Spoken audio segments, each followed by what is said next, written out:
Good morning, everyone. Welcome to an episode of Coffee Break with Card, La Hora de Cafecito's new sister show.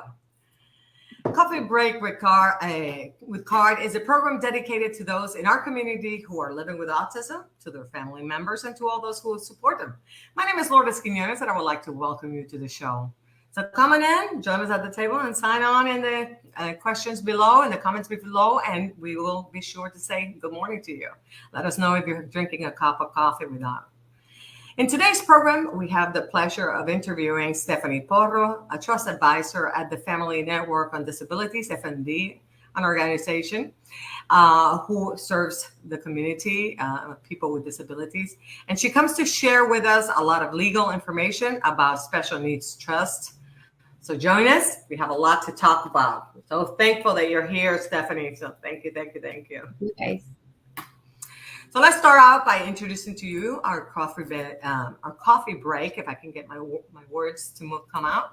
Our coffee break hostesses for today. As I mentioned before, my name is Lourdes Quiñones. I am a card consultant assigned to the primary age group through elementary ages. And professionally, I am a pediatric physical therapist as well as a special education teacher. I am joined by Jasmine Castellano. Good morning, Jasmine. Good morning, and good morning to everyone. Jasmine is an excellent professional in the field of mental health. She's a card consultant assigned to the middle and high school age groups and is the mother of 3, one of whom is diagnosed with autism. Thank you. Welcome. Thank you. Olivia McDonald is an excellent professional in the field of public health. She's a card consultant assigned to the primary age group, just like me. And she's the mother of a beautiful infant baby boy. Olivia also has a younger brother diagnosed with autism. Welcome, Olivia. Good morning. Miguel Dana is an excellent special education teacher. She is the chair of CARD's Constituency Board and is the mother of 3 children, 2 of whom are diagnosed with autism. Welcome, Maggie. Good morning. Thank you. Ima Camposano is completing her master's in social work and has chosen to do her internship at CARD as she is committed to serving those living with autism in our community. Ima is a mother of 2 and has a physical disability, so she brings an important perspective to the program. Welcome, Ima. Thank you. Good morning, everyone. So before we get started, we'd like to review with you the rules that we would like to adhere to while we're in the air, to make sure that we have a safe environment for all of us. Remember to keep an open mind, use a positive attitude, and respectful language. Jasmine, do we have someone to say hello to read before we get started? Yes, we have a good morning from Elena Taylor. Good morning, and thank you for being here with us. Good morning, Eliana. Thank you for being here. Well, as I mentioned earlier, we're pleased to interview Stephanie Porro, a trust advisor at the Family Network on Disabilities organization. And she comes to share with us a lot of legal information and legalese language about the special needs trust. So join us, and we have a lot to talk about. Let's get started. Good morning, Stephanie. Can you tell us a little bit about yourself? Good morning. So happy to be here again. So just to kind of go over my background a little bit, I've always had a passion in helping others. And that's kind of what brought me into this line of work. Born and raised in Miami, Florida. So I'm bilingual, Spanish and English. You kind of have to be when you're down here in Miami. I studied international business while in FIU and then went on to go to law school at St. Thomas University. And while studying law, one of the things that I did was I ended up choosing to be a part of a guardianship class. And I was actually part of the first guardianship law class to have in the state of Florida.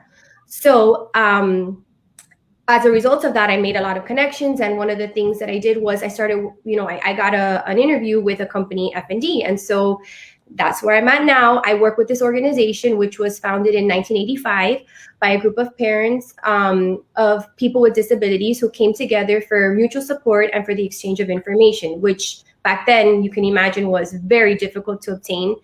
They didn't have internet and these type of groups. So they were, the founding fathers of these kind of what parents have the capability of getting now.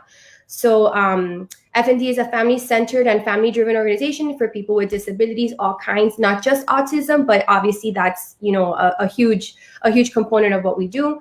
The mission of Family Network on Disabilities is to fight for the full integration and equality of people with disabilities in a society without barriers.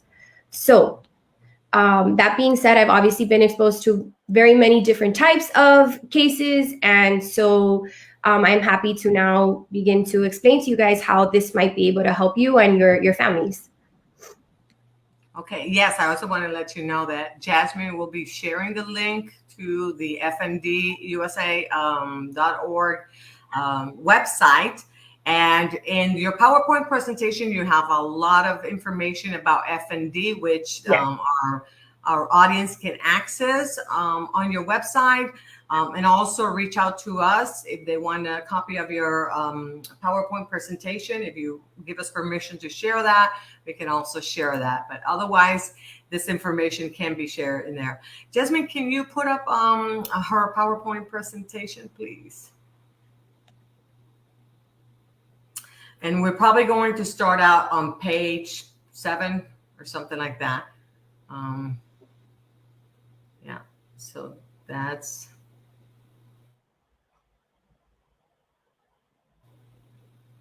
Okay.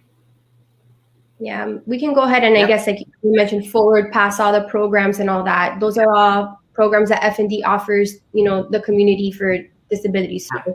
And also Stephanie, this is the second time that we've had her on the show. So we did a previous show about FND that also explains all these programs and all that stuff. So be sure to follow up in that in cardusf's YouTube page. Okay, so let's get started. So the first thing I want to ask you, Stephanie, is do you want to explain a little bit about what is a special needs trust? Sure. That's obviously the most important part, just getting an understanding of what that is first. So a special needs trust, and in particular, the way it is determined in Florida, is a trust that includes provisions designed to protect the eligibility of a trust beneficiary with a physical or mental disability to receive government benefits based on need, such as Medicaid or Social Security, the SSI. These trusts include restrictions on how the funds can be. Slide. Yeah, if you want to, yeah. These trusts include restrictions on how the funds can be used so that the distributions made are not made to pay for items that are supposed to be provided exclusively by the government assistance programs for which the beneficiary may qualify for. So just to go a little bit more detail on that, it's very important that, you know, we understand that this type of trust is basically, it's what protects these funds from, you know, affecting the eligibility of your child or family member from being able to obtain and qualify for these, you know, need-based funds. Because it's very simple. All you need to have is pass a certain threshold of, in some cases, $2,000, and they're no longer able to qualify. And it's a very dangerous, slippery slope because, you know, sometimes you don't realize, I mean, that's nothing. And today, $2,000 is nothing. You know, we can get that in a second. And just depositing certain, you know, one little check here, one little check there, and they start to add up. And all of a sudden, you know, you're dealing with a big problem. So this is a very important, you know, concept. And is that your doggy back? Yes. Sorry if you're hearing barking. But it's okay. It's good news. Yes. Good news that the doggy is back from the vet. Yes, we had an emergency this morning. She had an emergency. Yes. Okay. Okay, so that's good news. We heard the dog. That means your dog. They just walked in, so I'm like, curious to know what's happening. So yes, good. Just so the audience know, your doggy had an incident this morning. So it's a good thing she's back from the vet. Yes, good. Okay, let's continue. And Stephanie, do you need a lawyer to open a special needs trust? Okay, so the real answer is no. However, I would never ever recommend that anybody do it without consulting an attorney, and it's because SNTs must explicitly indicate the intention of the creator to help a beneficiary without affecting the eligibility based on the beneficiary's needs. So a special needs trust agreement generally gives, you know, the trustee in the trust the discretion to distribute income to the beneficiary as long as the trustee maintains the beneficiary's eligibility for assistance. Therefore, the trust agreement tells the trustee that if the beneficiary is eligible for government support benefits, the assets of the trust must be used to supplement but never replace public benefits. So a special needs trust will fail if the trustee mistakenly uses the trust money to double a Medicaid benefit or something else, such as basic room and board that's already being paid by SSI. So it's very important that, number one, it's drafted correctly, that the provisions that it has meet the legal requirements, and these are changing all the time. So like if this, and especially based on the state, so the state of Florida has certain requirements and certain language, and then there's also requirements on the trustee. So FND, we are a nonprofit, and we can serve as a trustee on all types of trusts, but we're very, our niche market is special needs trust. If we know how to administer these trusts, this is what we specialize in. And so, that peace of mind of knowing that our distributions are not going to affect, the benefits is huge, because as much as some parents want to retain some control over, and understandably so, there's a certain, hesitance, because what if you make the wrong, distribution, or you take out funds for something that you shouldn't have? And, so it's very important that the document is explicit and saying exactly what its intention is and what it's supposed to do, and it meets the requirements of a special needs trust, and that also the way it's administered is done so properly. So, as I mentioned, SNTs place a lot of responsibility on the trustee. And if the trustee spends the trust money inappropriately, in any way, there's so many different ways that you wouldn't even think. An example, buying groceries.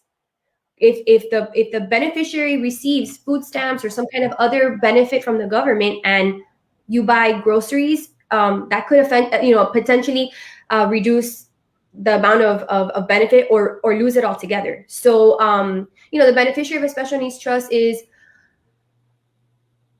bound by what the document says, but also is at the, basically at the disposal of somebody making decisions for them. So they could potentially lose benefits through no fault of their own.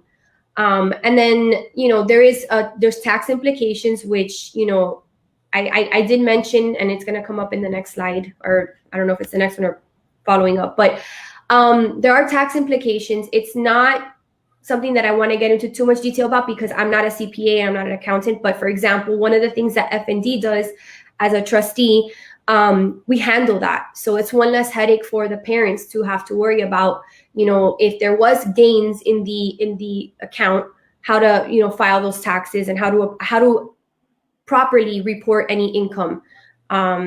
So yeah, that's about it for the gist of. Good. So the bottom line is, yes, get a lawyer. Get a lawyer. Best. Technically, you don't need it. Technically, but I would never recommend not doing so. Yeah. Yeah, exactly. Yeah, just what you said. As simple as, let me go get groceries, and now no more food stamps because you misuse mistakenly use the money from the trust to pay for that's such an easy mistake to make. I don't know. Can I spend it on this? Can I just take it off your hands? Let somebody else who knows how to handle it do that. So, my other question to you, Stephanie, is: do you have any recommendations then on how to find a good attorney who is familiar with this area of the law? So there are many excellent attorneys who can be hired to create these type of trusts. I'm going to go ahead and say I have my own practice aside from what I do with FND. I do draft special needs trusts and different types of trusts for many families. But that being said, there are a lot of attorneys out there who are very knowledgeable in the field. I think it's important. But in the past, it was more, I would probably recommend, hey, there's nothing like being, in front of, having an attorney who's close by so that you can meet with them and really get to know them. But as a result of COVID and all that, I think, Zoom and all these ways of communicating have really expanded our horizons in who, so I think you can do a lot of research on, for example, if you're a Spanish speaking family and you obviously want somebody who's going to be able to have a thorough conversation with you in what makes you feel comfortable. And so, just Google and start looking up, special needs trust, and exactly, If you do want to meet with them in person, by location, but you know that we have great attorneys all throughout the state and throughout the country. So, and if you ever have any questions as to, you know, recommendations or whatnot, I know many people that I can refer in different areas of the state, because I travel a lot and I've met many wonderful attorneys. So another thing I wanted to say is that aside from obviously that you do need, I do recommend finding a great attorney to draft a trust. Like I had mentioned before, one of the most important key roles is also that an S&T is managed by a professional trustee. It doesn't have to be a big corporation. You know, you've got trust companies, you know, Wells Fargo, you know, Bank of, all these different types. It doesn't have to be that type of trustee. In fact, what we do, F&D, we serve as the same role, but we do it in a different way. And we are one-on-one with the families. You know, it's a very different approach because, for example, a big bank handles estate planning, handles a bunch of other, you know, generational wealth. We, on the contrary, do it, you know, on a one-to-one family basis. And we've had the firsthand experience having family members with disabilities. So we know exactly what the parents are going through and the need for immediate, for example, emergency funds, for a distribution to be done immediately. If I need to replace the wheelchair because something broke, or if the air conditioning broke in the household and there needs to be some kind of emergency funds allocated to that, because we understand that that is important. Whether or not it's a huge account with millions of dollars, even if it's a very small account, we understand the urgency for the families. So it's very important that that's also something that is taken into consideration when you're making a decision on who will be the trustee on your account. Thank you, Stephanie. And can you have life insurance and a special needs trust? If so, how should families manage the two accounts? Okay, so yes, you can. But this brings up an important concept of the difference between what's called a first party versus a third party SNT. So SNT is just an abbreviation for a special needs trust. So going forward, I'll just use that. It's much easier to keep up with. So there are two basic types of special needs trusts. You've got the first party SNT and the third party. First party is a trust that is self-established by the beneficiary. So you are your own grantor. So an example, I am not a minor. I'm over 18. I have some kind of funds, whether it's a settlement from some type of injury or whether it's an inheritance or something. And I'm about to take in, you know, some funds, but I also know that I have a disability. So I can go ahead and contact an attorney or whether sometimes it's, if you have a guardian, there's a lot of issues with capacity, but if there's no incapacity and you're able to make, you know, sign your own documents and all that, you can establish your own trust. But the difference, and I'll get into this a little bit, is that as a first party, those funds are yours.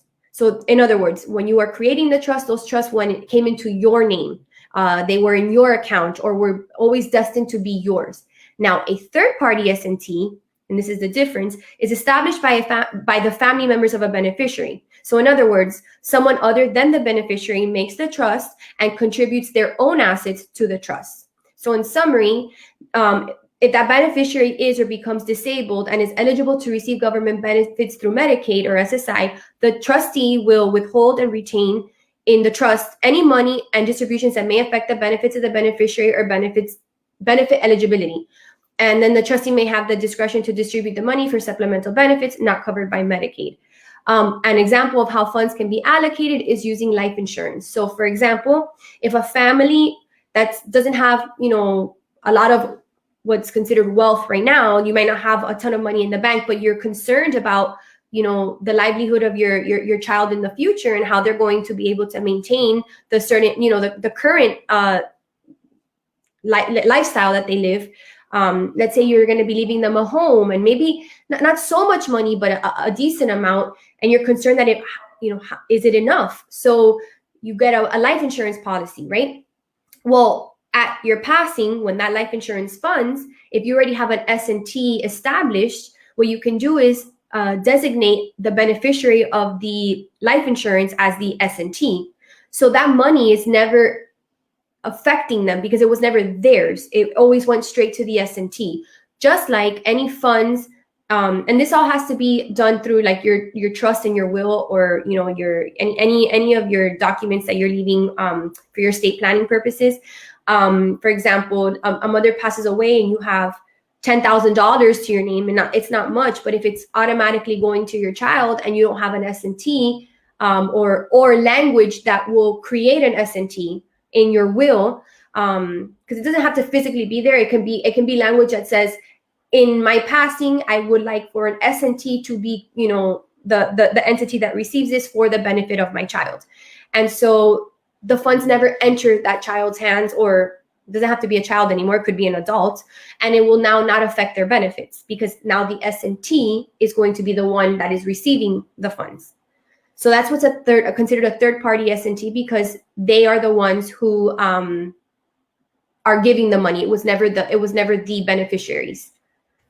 So just to clarify, Stephanie, so if you do have a life insurance policy, you're recommending that a third-party S&T either be created or have language in a will for that to be created, and not to rely on a first-party S&T. Correct. So I'm going to give you a little more of a breakdown. So we got, okay, perfect. It's on the slide. The first party versus S&T. Okay, so first, only a disabled person under the age of 65 can create a first party S&T. So when you're creating your own S&T, again, if it's maybe like a settlement or something that's coming in, there's certain restrictions. If you're over 65 and you want to create a pool, what's considered a special needs trust, still it would be called a pooled trust, because it has different requirements with the law. And we can, I was actually going to suggest that's something we can talk about in another segment. It's actually, you don't have to be over 65. It's another option that F&D provides families. So I'll go ahead and coordinate with you, Lourdes, to discuss that maybe in a future cafecito. So, but the first party S&Ts, it's very important that you know that those are irrevocable. And so that means that that's it. Like once it's done, and there's really, you can't go back, or else, it's a very important decision to make going forward. With the third party S&T, on the other hand, you can modify it or terminate it at any time and for any reason, since it was never the actual beneficiary's funds to begin with. So, it's very easy to update the trust, or if there's any changes in the law going forward or changes in family circumstances, you can always update them. So, the most important thing I think is that everybody should know is when you're doing a first party S&T, the S&T must include a provision that includes, that references a reimbursement, okay, whereby all the money remaining in the trust upon the death of the disabled beneficiary is reimbursed to the state government to the extent necessary to reimburse the state for Medicaid benefits or paid to the trustee during their lifetime. So what does that mean? Since the money was theirs, the reason that they allow this S&T to be created is because the government recognizes that there's still a need, even though the beneficiary is receiving, benefits, there's still a need to supplement things that they're not covering. So, but at the end, if there's any funds left, whatever Medicaid paid will have to be repaid or reimbursed, right? Which still can be even though it sounds, reimburse Medicaid, but it can still be a great tool, because let's be real, medical expenses are ridiculous, and you could have $1 million in the bank, but if you have $1 million in your account and you don't have, your benefits because you lose them, that goes away like this in the lifespan of a child, from child to adulthood. All it takes is a few visits to the hospital or therapy sessions, and I'm sure you guys are aware, and that will just deplete instantly. So it's a very important tool, even though there's that provision. However, the great news about the third-party S&Ts is that provision doesn't have to be there. Why? Because those funds were never that person's. So it would have never disqualified them to begin with. This is somebody else deciding to say, hey, I'm going to gift this money I'm giving this money to this trust to help supplement their needs, but it was never theirs. And since they never had the ability to make a decision on those funds anyway, there is no requirement to pay back Medicaid. So it's a great tool for parents. Thank you so much, Stephanie, for bringing us all this information, because yes, being disabled can get very expensive. So all of this is really good to know. Yes. I had a question about parents. Should parents create a will at the same time as the special needs trust? Okay. So an important rule in Florida for third-party SNTs is that the trust agreement does not entitle the disabled beneficiary to demand income or equity from the trust. Okay. So as long as an independent trustee has a discretion to distribute the money from the disabled beneficiary's trust, and the trustee follows the special needs guidelines, Medicaid should not be accounting for trust assets or trust income. So hold on, let me make sure I'm reading the right notes, Helen. Okay, yes. So the third party owns the assets and has the right to dispose of their assets under the terms and conditions that they choose through a will or a testamentary trust. This is for third party, okay? Because for first party, there is no requirement because the person themselves is creating the SNT, right? And in the first party, the beneficiary can go ahead and decide if there's any funds left after my passing, after repaying Medicaid or any benefits, I would like to leave them to XYZ. So they can name a beneficiary, or they can even say, as per my will or trust, or they can even write, as per Florida law, you know, whoever the heirs at law would be, right? Now, in the third party, federal law states that a special needs trust for a surviving spouse can only be created through a will. A living trust cannot be used to create a special needs trust for a spouse. A special needs trust for a child can be established through a will or a living trust. There are a few ways to write a living trust-based estate planning that establishes a special needs trust for a surviving spouse. That's a carve-out, a specific rule for spousal beneficiary. But when it comes to parent-child, child-parent, it's very important that if you are going to have an SNT, that it that you do have those provisions saying how the SNT is going to be funded. Because if you create an SNT but never explain how you want the funds to get into the SNT, there leaves room for error and for issues on the distribution of the funds from the estate. So if you assuming that you have estate planning, you obviously, the attorney would clearly create the will or your own personal trust, and then the other SNT for your child. Now, like I said, it doesn't have to physically be created already. It just, as long as your will has language stating that it will, at my passing, this is how I want these things to go, that already creates your, the SNT, the language required for the SNT. But that being said, the answer is a little bit gray.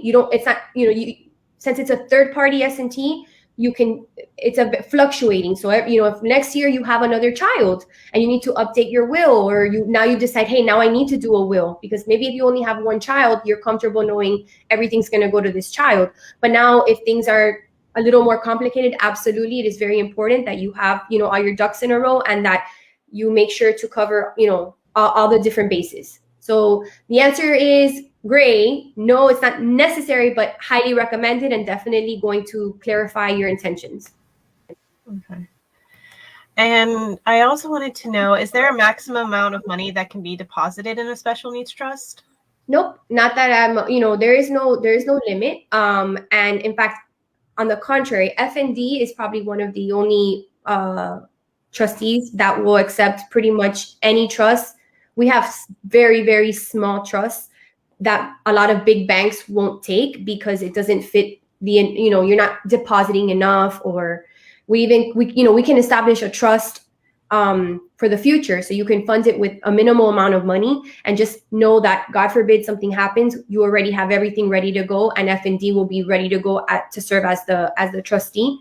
The only thing that's important to know is what I said, that there's no maximum amount allowed to be deposited, but the recovery provision, so for example, what will happen to that money at the passing of the beneficiary depends on whether it's a first party or a third party special needs trust. So it's important to know that, when you're planning ahead as to, okay, if I'm going to put all my money into this trust, at the end, when we pay back Medicaid, assuming it's a first party trust, will I be able to leave money for my family members or whatnot? So with a third party trust, you don't have to worry about that.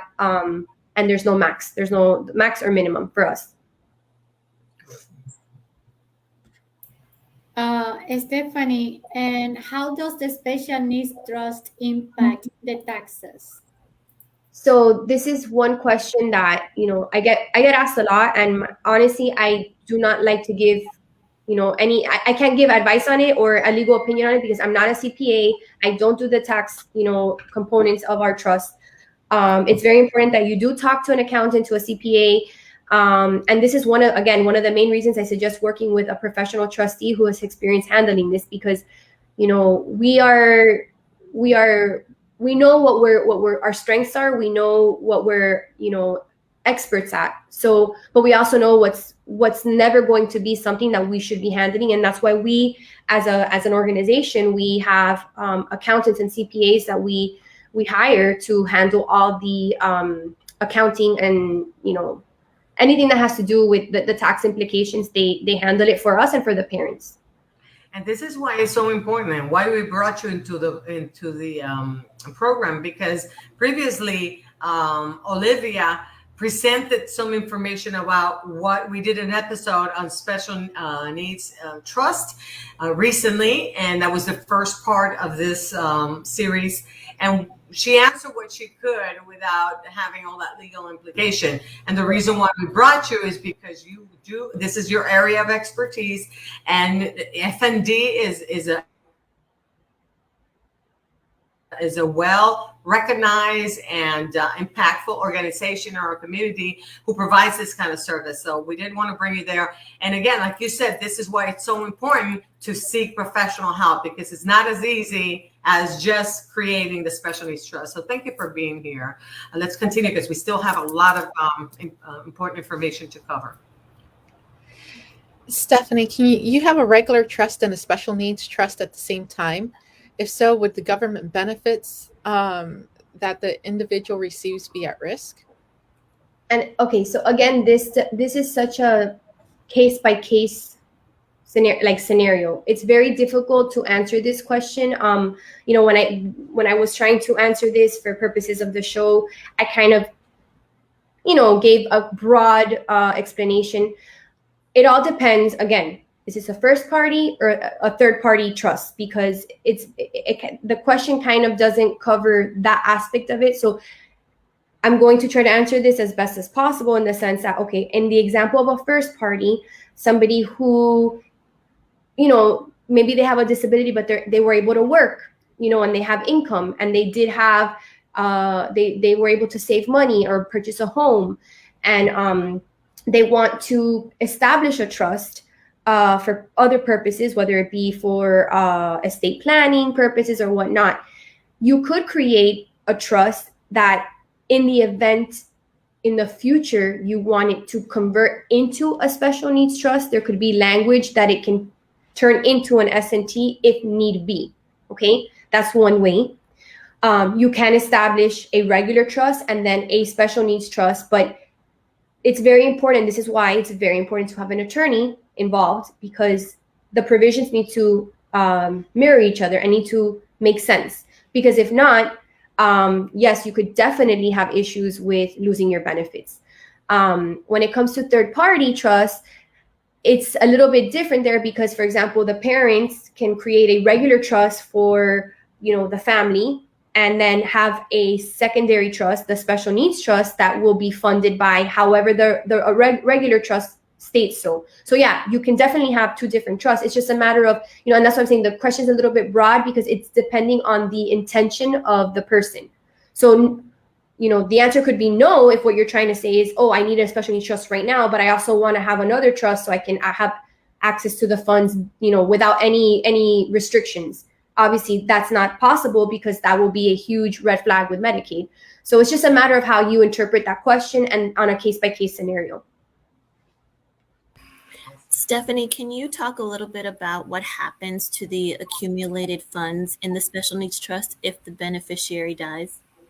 Sure. And I actually think I always do this. I got ahead of myself previously, but I answered this question in the sense of, so in the case of a first party special needs trust, like I said, it must include a refund provision where all monies left in the trust upon the death of the disabled trustee are reimbursed to the state government to the extent necessary to reimburse the state for Medicaid benefits paid to the beneficiary during his lifetime.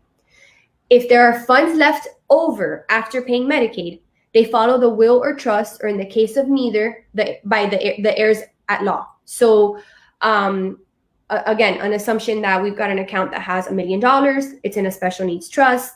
Throughout the lifetime of the beneficiary, they've received, an example, $500,000 worth of benefits. Okay, that is what would be reimbursed to Medicaid, and the remaining funds would then be distributed per the will or trust, or whatever the heir, if there is no will or trust, whatever the heirs at law are. In the case of a third party SNT, they will follow directly what the will or trust of the grantor, the person who created the trust, what their wishes were, or again by the heirs at law. But there is no Medicaid payback because, again, the funds were never of the beneficiary. So it does make a difference who's establishing the trust and how the funds get, returned back, or how they're dispersed after the passing of the beneficiary. So I just want to kind of walk through an example. So with my family, my parents have established a third-party trust for my brother, where in the future, because I am going to be his guardian advocate, I would be one of the trustees. So once my brother passes away, it's based off what my parents initially stated would happen, not necessarily what my brother just says. Correct. So again, it all depends on the language that their trust document states. So if in their trust document, an example, they want to leave whatever their estate is 50-50, then it'll be whatever goes to you, whatever goes to your brother. And then from there, the S&T will, depending on what's left in there after it's been, remember, it's going to be distributed based on the intent of the grantor of the initial trust. So maybe they think he might need more funds. So from their estate planning, it might go, whatever is designated in the trust is going to be done. And that's why it's so important. When the first question was, do you need an attorney? Yes. Yes, you do. Because I'm an attorney and this can take you for a spin. There's a lot of information and it's ever changing. The rules are always changing. So you don't, there's a reason why, this is a very complex issue, and a lot of attorneys, we're constantly having to keep up with the changes in the laws and the different ways that Medicaid and these different, government entities interpret the trust or the languages or the requirements. So, it's definitely very important that you sit with somebody who's going to explain to you your options and the best possible way to achieve your goal. For you, for your family, and for your the family member who is the one that's living with the disability. And this is exactly why we wanted to bring you into the show, excuse me, because this is a very important topic that impacts a lot of families, and a lot of our audience members may not have been aware or may have heard about it and had curiosity about it, but didn't even know what it was. And so we wanted to bring this information. So I wanted to thank you again for being here. Is there anything else you want to share before we go? Just that, if you ever have had any questions, any doubts, FND is here to answer your questions at any time. I did provide Lourdes with my contact information. Please feel free to send an email. If you have interest in possibly creating an S&T, please feel free to reach out. If you think maybe in the future you might want to make one, but you just have a few questions, we have, if you go to our website, there'll definitely be, and I think it's on the PowerPoint and it'll be all linked. You can get more information on programs that we are, affiliated with, that we can help direct you in, because I know that's a whole other part of this, like navigating through the systems and learning what's going to benefit your child and your family. And we can offer all these different,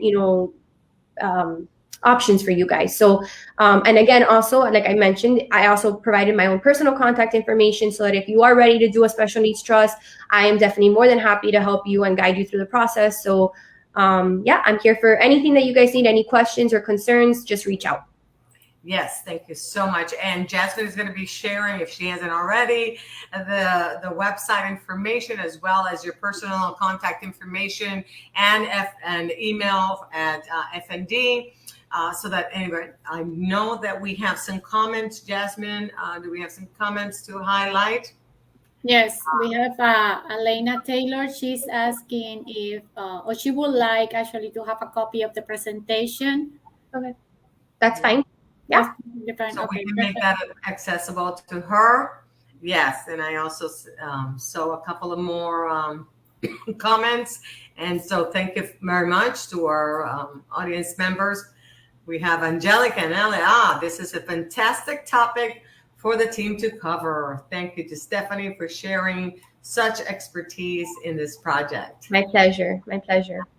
Thank you so much. Yes. And again, so if you're watching this after we go off the air, be sure to leave us a comment.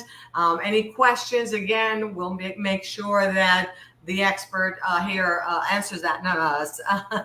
Anyway, and so if, again, every time that we do a show, we'll be able to, we make sure to go back and look at the comment section and get back to people. So if you're watching this, leave us a message, okay? Anybody else to say hello or to, yeah, Aliana, thank you. Thank you so much, Aliana, for your comments and for being here. Okay, so this brings us almost to the end of the show, but I didn't want to leave without, first of all, saying thank you to Stephanie Porro for being here. Thank you so much. We know that you had an emergency this morning. I'm glad to know that your doggy is back home, and hopefully she'll be doing, is it a girl? It's a girl, Sophie. I'm as soon as we end this, I'm gonna run out and see how she's doing. So Yes, I know you haven't been able to check because she came in while you were here. Darcy Anna says, excellent topic. Thank you, Darcy, for joining us and for being here.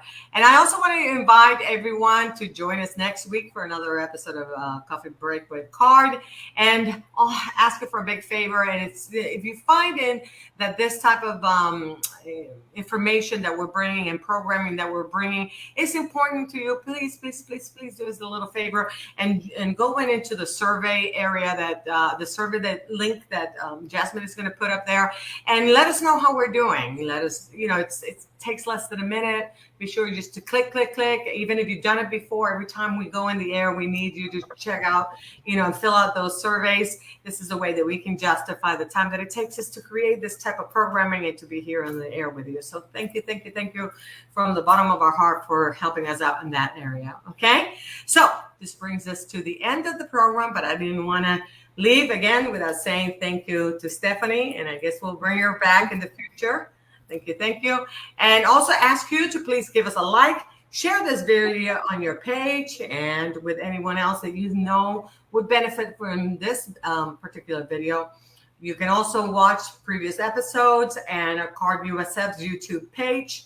And be sure to meet us here every Friday at around 10:45 a.m. so we can share a cup of coffee with you and also spill the beans on important topics related to autism.